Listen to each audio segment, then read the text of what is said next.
Wednesday, May 13th. We are getting close to the end of the year and the end of our history course, and I appreciate you sticking with me as we are almost done with the Cold War as well. In fact, tomorrow I'll give you some instructions on what to do for the upcoming quiz.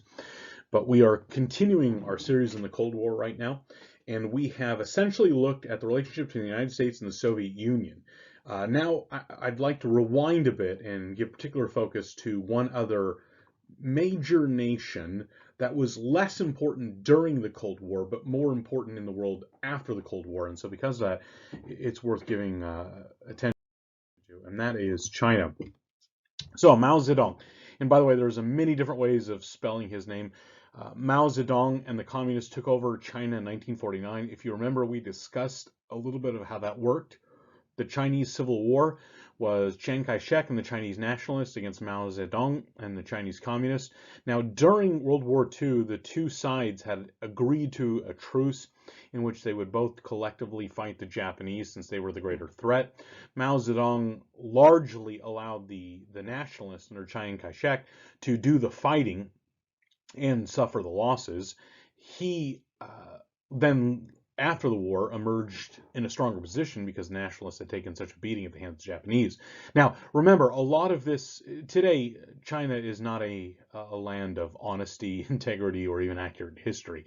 So much of the history was rewritten later on. And so now today, China, the communists say that they played the major role in defeating the Japanese, and that is entirely untrue. Mao's immediate concern in 1949 was consolidation of power. For decades, if not a century before 1949, China's power had been split among competing emperors and warlords. And for Mao, in order for communism to work, you needed one central government, one central authority figure. And the problem was when Mao came to authority, he was never part of the majority. The communists, like in Soviet Russia, the communists never represented the will of the people. They represented a small, very efficient, very effective minority, but never the majority. In 1950, China made its first contribution to foreign policy when they sent troops into North Korea.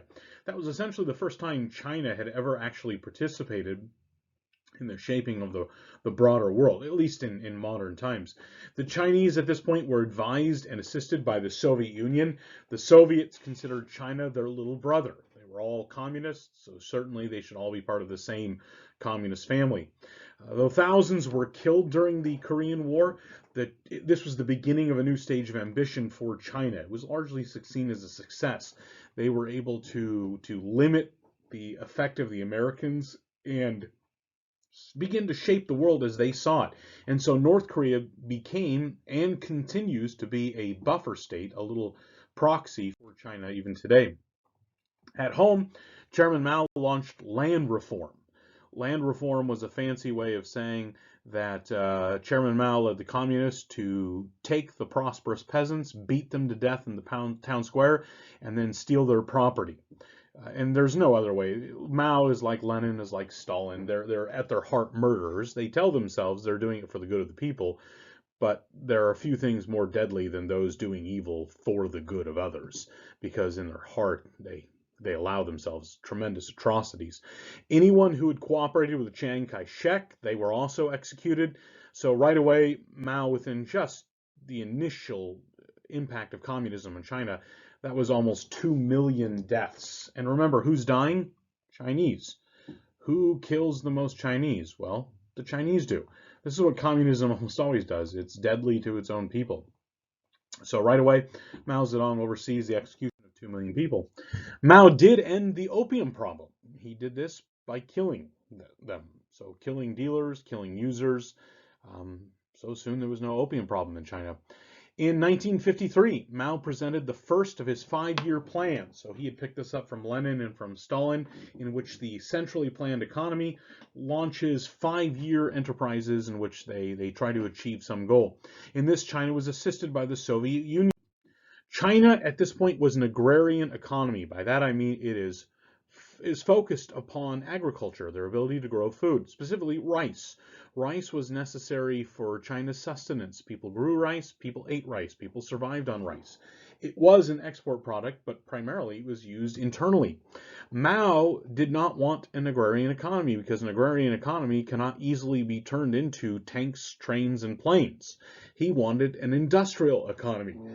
So, excuse me, his first 5 year plan was a rather modest attempt, and it began Chinese heavy industry, and it went comparatively well. The goals were not extreme, and the setting, the bar was so low. He just wanted to get things going, and sometimes that's easier to do than to excel at them. So the first 5 year plan was a reasonable success, and when you compare it to the Soviet 5 year plans, I mean, honestly, the first 5 year plan of China was one of their best yet, one of the best ever. Now, by 1958, Mao had much grander ambitions, and so the second 5 year plan was called the Great Leap Forward. And with the Great Leap Forward, Mao wanted to simultaneously, greatly, I mean, by order of magnitudes, expand Chinese agriculture and Chinese industry. This had never been done. Keep in mind, at this point, America is the agricultural industrial powerhouse of the world, but it had gotten there over the course of a couple of centuries. It was not an overnight thing, it was a long term investment. China wanted to do this now. It was really an impossible goal. Mao believed China could get by without using heavy machinery to create this major industry. He thought he could just use the overwhelming mass of peasants.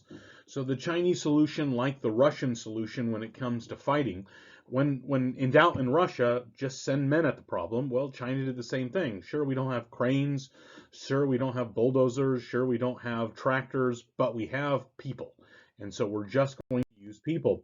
So China in 1958, and some of this had started earlier, began confiscating all land and started organizing farmers into what were called the communes. So peasants who had been farming their own rice paddies, their own fields for generations, were now without land. Instead, they were put into big organizations and told to work as a group.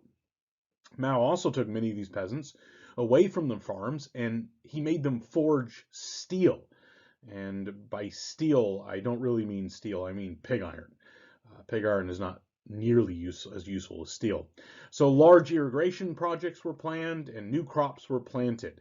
And all of this was part of the Great Leap Forward. Here we see a bunch of farmers, and they have at their disposal very, very primitive ways of making pig iron. So these are all smelters basically, and the goal is you put iron in, you fire it up, you purify it, and I guess they thought they would produce steel, which is an alloy of iron, but all they were actually producing is, like I said, pig iron, and pig iron isn't very useful. If it wasn't for the amount of people who died because of the Great Leap Forward, it's almost hilarious. It was as if you could not mess things up any worse than Mao messed things up. The Chinese attempt to enter the Industrial Revolution was such a poorly conceived, poorly executed disaster that it almost sounds like it's something out of a comedy movie. The changes in agriculture and the Great Sparrow Campaign and the Four Pests, that all led to the Great Famine. So, as expected, as China has taken peasants and industrial capacity and effort and poured them into industry rather than agriculture, what happens? Well, not enough food was being grown. And the Four Pest Campaign, for example, it was the Great Sparrow Campaign. Mao initiated this desire among China to get rid of these annoyances, and one of them were sparrows. Sparrows were everywhere in China, and they squawked and they woke you up and they made droppings, and so China determined that as a nation they were going to kill all the sparrows. How were they going to do it? They were going to create so much noise and so much distraction that every time a sparrow landed, that Chinese people would throw rocks at it, bang pots, pans, run at it, and the sparrows were forced to fly until they eventually died of exhaustion. And you think this is crazy, but it worked. It worked in the sense that millions of sparrows died, and China got rid of sparrows. There was a problem. Sparrows served a purpose in the ecology of China. They ate locusts and swarms of bugs. So without sparrows, what happened? There was a bumper crop of bugs. And what did the bugs do? They ate the food. And what did the food do? Well, it was gone. So not only, and now this wasn't the only reason, a lot of it was because the land was being poorly used, because it wasn't being used correctly, the people who understood the land were being taken away. All this leads to a massive famine that sweeps through China that really is, I mean, other than the Holodomor that happened in Ukraine under Stalin, it was unmatched in modern times. 40 million people died due to communism. So Mao's disastrously foolish and evil policies, like Stalin had killed 10 million Ukrainians at least. Mao kills 40 million Chinese. So if we've got a running count, we're around 45 million people that Mao is responsible for their death. And this is what happens in communism and socialism. Surprise. This is part of the system. When you have a centrally planned economy, but you have no way of having complete understanding of all the variables, you inevitably create disaster. There's a wisdom to the markets, and the wisdom is that it consolidates all the different ideas of all the people who have been laboring for years and years. During the early 1960s, China began to exercise some independence from the Soviet Union. There was a divergence of ideas. China wanted to be more than just the junior partner of the Soviet Union, but the Soviet Union was only willing to extend that. This led to Khrushchev withdrawing all Soviet technical advisors, and so the relationship became fractured, and the two main communist nations became maybe not enemies, but at least antagonistic. They were no longer working together. Later, President Richard Nixon was able to exploit that and to further the split between the two. Now, Mao's grip on China had slipped as a result of the Great Leap Forward. There was no way of denying the utter disaster that had been 40 million people dead. And so Mao in the late 60s was not the same force as he was in the 50s. Several important figures had publicly challenged Mao, and he was not able to deal with them. So Mao began to teach something new. He began to teach that the revolution had not gone far enough and that more change was needed if China was truly going to achieve socialism.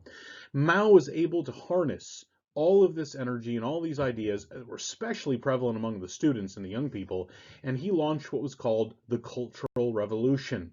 Mao claimed capitalism had infiltrated China and was destroying the work of the revolution. Now, obviously, capitalism became anything that and anyone that Mao hated. And so the students, the young people, were sent on a binge of destruction, of murder, and of terror all over the nation against anything that Mao or his people decreed was an enemy of the revolution. This was the Great Cultural Revolution. Students went wild with fury. They began to destroy most of China's ancient and important works of art and temples and various things. There's this idea that China has a heritage that's longer than the West, which is true. China can look back on its history well into the millennia in the BC, whereas the West cannot. But it's rather irrelevant because today China can't rely on that heritage. China destroyed and separated itself from much of that heritage during the Cultural Revolution. So when modern Chinese communists try to point to their own history, they do so rather dishonestly because they've already separated themselves and destroyed it. Every person or institution that ever challenged Mao or could challenge Mao was utterly destroyed. This included top party members. So these were struggle sessions or self-criticism. So you were forced to go, by the way, just to help you appreciate what's going on, this man right here has been accused. And he has had to sit in front of everyone and tell them all the evil things he has done. If he does not tell them the evil things he has done, then he will be beaten and brought in to do it again. So it becomes a farce, but a self-criticism. These people, who are likely the ones who initiated the farce against him, probably through jealousy or some other petty grievance, will now point to him and scream at him and condemn him, and he'll be sentenced, all while in the back the portrait of Chairman Mao watches. This is an absolute fraud. This is destruction. This is murder. This is communism. Welcome. So the struggle sessions happened, and the Cultural Revolution reinforced Mao's grip over the Chinese way of life. The Cultural Revolution targeted the four olds. Basically, anything that had any sort of cultural connection to China as a history was destroyed. The Cultural Revolution continued until Mao's death in 1976, and this led to another 3 million deaths. So Mao has probably been responsible for as many deaths as anyone. The Cultural Revolution, it ended with Mao's death. Once Mao dies, his widow and several of his friends take over, but they only last for a short time. Then they too are caught up in the Cultural Revolution and they are destroyed as well. It was a complicated time. The fall of the Soviet Union brought hopes that maybe China would also change. Now we're kind of fast forwarding to the late 80s.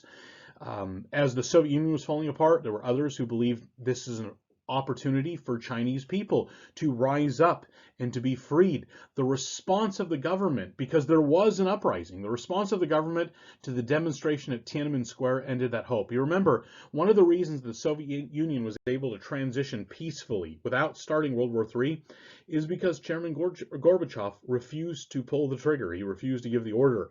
The Chinese had no such compulsion. And so this is the famous Tank Man, and you can't really see it in this picture here, but actually there are literally dozens and scores of more tanks that are behind this line. And this man here, Tank Man, nobody really knows who he is. He stood, and every time the tanks tried driving around, he would run in their way. He represented many other people of Tiananmen Square who had gathered for a free China. And in the end, most of them were executed. Tank Man disappeared. Nobody really knows what happens to him. But China remained communist because when the moment came, the Chinese leaders were willing to kill their brothers and sisters, their fellow citizens, rather than give up communism and all the advantages that they had enjoyed. Okay, in the days ahead, we will continue with the world after the close of the Cold War.